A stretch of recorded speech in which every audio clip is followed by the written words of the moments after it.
नमस्कार, मी ॲडव्होकेट प्रतिभा सावंत. माझ्या यूट्यूब चॅनलमध्ये आपलं हार्दिक स्वागत आहे. आधीचं आपण हिंदू मॅरेज ॲक्ट बघतो आहे. त्याच्या आधीच्या लेक्चरमध्ये आपण प्रिलिमिनरी बघितलेलं आहे आणि आता पुढचे सेक्शन्स बघतो आहे. सेक्शन 5 आहे कंडिशन्स फॉर हिंदू मॅरेजसाठी आहे. तर हिंदू मॅरेज काय काय कंडिशन्स असतात. जर हिंदू लॉप्रमाणे जर एखाद्याचं मॅरेज करायचं असेल तर त्याच्यासाठी कंडिशन्स काय काय.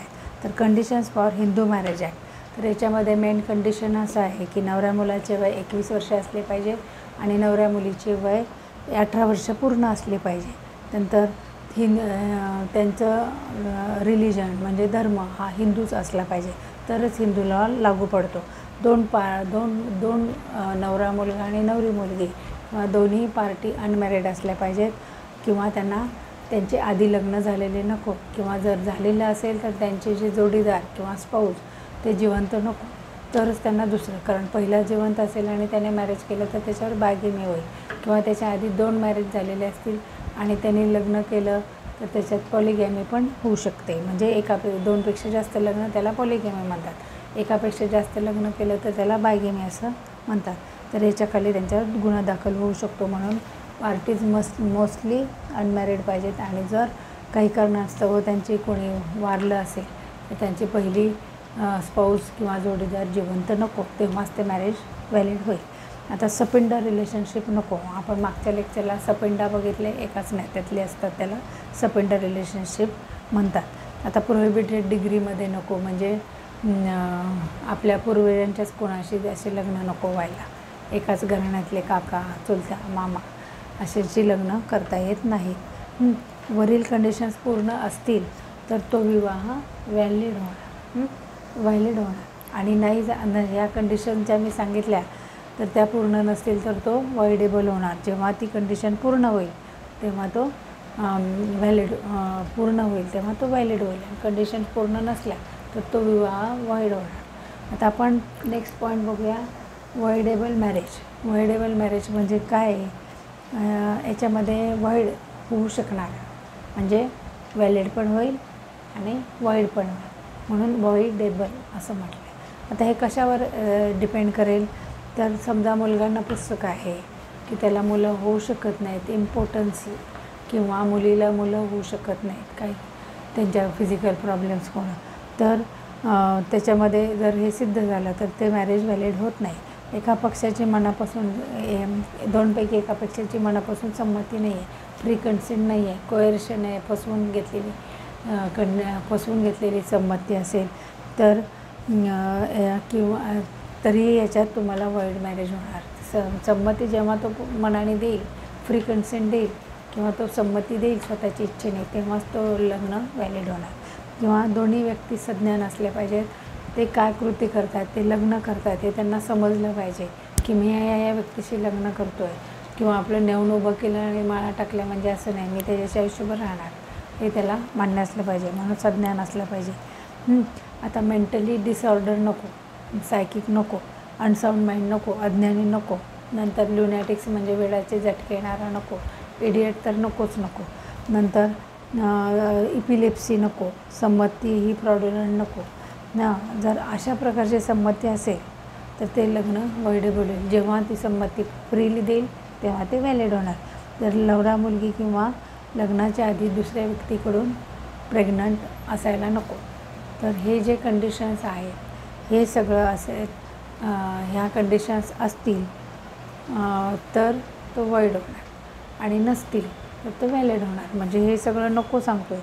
हे जर नको असतील, समजा वेडा असेल तर व्हॉइड आणि शहाणा असला तर व्हॅलिड. हे झालं व्हॉइडेबल मॅरेजबद्दलचे कंडिशन्स.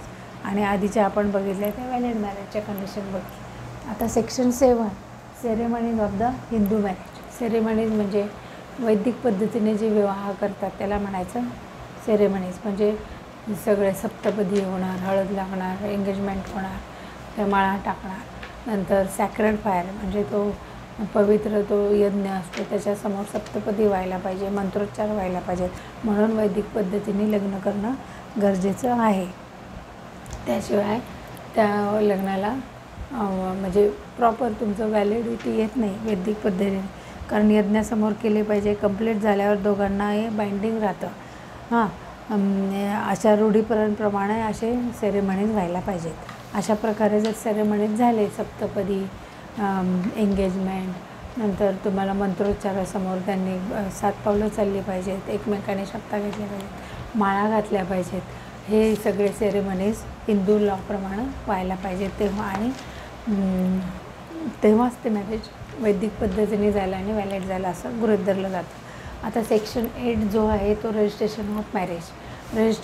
मॅरेज झालं तर तुम्हाला रजिस्टर करायला पाहिजे. रजिस्टर का करायला पाहिजे? जर एखाद्या लग्नानंतर काही प्रॉब्लेम आला तर रजिस्ट्रेशन ऑफ मॅरेज हे एक रिटर्न डॉक्युमेंट असतं. रिटर्न डॉक्युमेंट तुम्ही सादर केल्याशिवाय कोर्टात केस उभी राहत नाही, की हे तुमचा पुरावा असतो की आम्ही या दोघांनी लग्न केलेलं आहे आणि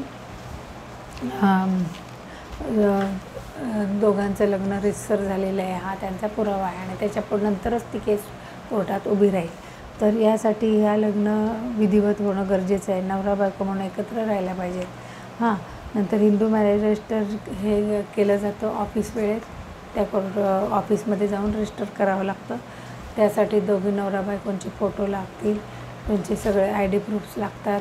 ते दोघांचे आईवडील, ब्राह्मण हे सगळ्यांच्या तिथं फोटो आणि हे सह्या लागतात आणि तेव्हाच ते रजिस्टर होतं आणि मग तुम्हाला साधारण एखाद्या महिन्यात ते रजिस्ट्रेशन ऑफ मॅरेजचं सर्टिफिकेट मिळतं आणि तो तुम्हाला आयुष्यभर सांभाळायला लागतं की आमच्या दोघांचे रीतसर पद्धतीने लग्न झालेलं आहे. आता नेक्स्ट पॉईंट बघूया, रजिस्ट्रेशन ऑफ कॉन्ज्युगल राईट्स. सेक्शन 9 आणि सेक्शन 10 आहे तो ज्युडिशियल सेपरेशनसाठी आहे. आता रजिस्ट्रेशन ऑफ कॉन्ज्युगल राईट्स म्हणजे काय? वैवाहिक संबंध परत पूर्ववत होण्यासाठी हा कोर्टात अर्ज करावा लागतो. हा अर्ज का केला जातो? जर एखाद्या नवरा किंवा बायकोने दुसऱ्या आपल्या पार्टनरला काही कारणाशिवाय त्याच्यापासून संबंध तोडले किंवा त्याला टाकून दिले, असा जो प्रचलित शब्द आहे तो, किंवा त्याच्या घरात त्याला राहायला दिलं नाही, म्हणजे त्याला सेपरेट केलं. तर अशा वेळेला दुसरी पार्टी जी आहे की ज्याला टाकून दिलेलं आहे किंवा त्याला त्यांच्याशी संबंध बंद केले, ती व्यक्ती कोर्टात जाते आणि डिस्ट्रिक्ट कोर्टात अर्ज करते की सेक्शन 9 प्रमाणे माझे रजिस्ट्रेशन ऑफ कॉन्ज्युगल राईट्स व्हायला पाहिजेत, कारण मला माझ्या व्यक्तीशी वैवाहिक संबंध परत पुनर्प्रस्थापित करायचे आहेत. जर याच्यावर कोर्टाने ज्या पार्टीने अर्ज केला त्यांचं म्हणणं ऐकून घेतलं, त्याच्यावर समाधानकारक झालं कोर्ट की हां, याने दिलेलं कारण योग्य आहे, याच्यात लिगली कुठलाच प्रॉब्लेम नाही आहे, तर ते कोर्ट डिक्री पास करतं की तुम्ही वैवाहिक संबंध परत पुनर्प्रस्थापित करा, अशी डिक्री दिली जाते. आता कोणत्या कारणासाठी त्या व्यक्तीला वैवाहिक संबंधापासून दूर ठेवलं हे सिद्ध करण्याची, प्रूफ करण्याची जबाबदारी ही ज्यानं टाकून दिले त्याच्यावर राहते. म्हणून त्याला म्हणायचं रजिस्ट्रेशन ऑफ कॉन्ज्युगल राईट्ससाठी अर्ज करणे सेक्शन 9 प्रमाणे. आता सेक्शन 10 हा हिंदू मॅरेज ॲक्टचा सेक्शन 10 आहे तो ज्युडिशियल सेपरेशनसाठी आहे. ज्युडिशियल सेपरेशन म्हणजे काय? न्यायिक विभक्तता. आता न्यायिक विभक्तता का होते? जर 2 व्यक्ती आहेत, त्यांचं पटत नाही आहे, ते तिथे एकमेकांच्या जवळ राहिले तर सतत भांडत आहेत, मग याच्या वेळेला ते कोर्टात जातील आणि सांगतील की आम्ही हे दोघं एकत्र राहू शकत नाही, तर मग तो लगेच कोर्ट घटस्फोट देतं का? नाही. ते म्हणतात की तुम्ही थोडे दिवस प्रयोग करून बघा की दोघं वेगळे राहा, तुमच्यात कुठलेही वैवाहिक संबंध ठेवू नका. मग तुम्ही वेगळे राहिलात, तुम्हाला एकमेकांना पटलं की आम्ही इतके दिवस पण एकमेकांपासून काही नडत नाही आहे, तर मग तुम्ही कोर्टनंतर त्याला फायनली घटस्फोट देता.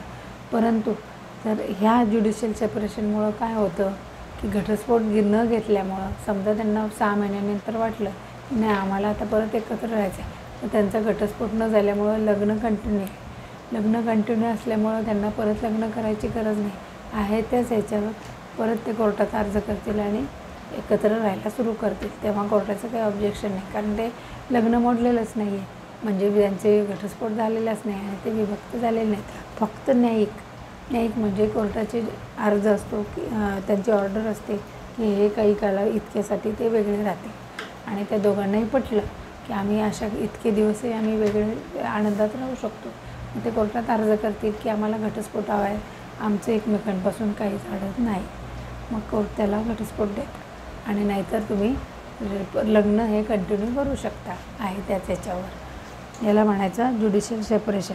मग याच्या मागची कल्पना काय आहे की जर लग्न तुटलेलंच नसल्यामुळं त्यांना परत लग्न करायची गरज नाही आहे आणि त्या जोडप्याला समजा इच्छा असेल तर ते परत लग्नासारखे पती पत्नीसारखे राहू शकतात. आणि समजा घटस्फोट घ्यायला वेळ आहे तर त्या मधल्या कालावधीत समजा बायको मिळवत नसेल तर तो नवरा तिला त्या पती पत्नीला भरणपोषण किंवा तिला मेंटेनन्स देण्यासाठी बांधलेला असतो. कारण तो वेगळे राहिले पण मग काही काय मग त्यासाठी त्याला मेंटेनन्स द्यावा लागतो. आणि ती नोकरी करणारे असेल तर त्याची भागवू शकतो. याला म्हणायचं ज्युडिशियल सेपरेशन. तर अशा प्रकारे आज आपण हे सगळे पॉईंट्स बघितलेत. Condition for the Hindu marriage, voidable marriage म्हणजे काय, ceremonies of the Hindu marriage बघितलं आहे, वॉइड मॅरेज काय असतं हेही बघितलं आहे. सेक्शन 8 रेजिस्ट्रेशन ऑफ मॅरेज बघितलं. Section 9 registration of conjugal rights बघितले. सेक्शन 10 ज्युडिशियल सेपरेशन हे आपण आज बघितलं. आशा व्यक्त करते की तुम्हाला आजचे माझे पॉईंट्स आवडले असतील, समजले असतील तर लाईक करा, शेअर करा, सबस्क्राईब करा आणि कॉमेंट्स करा. धन्यवाद.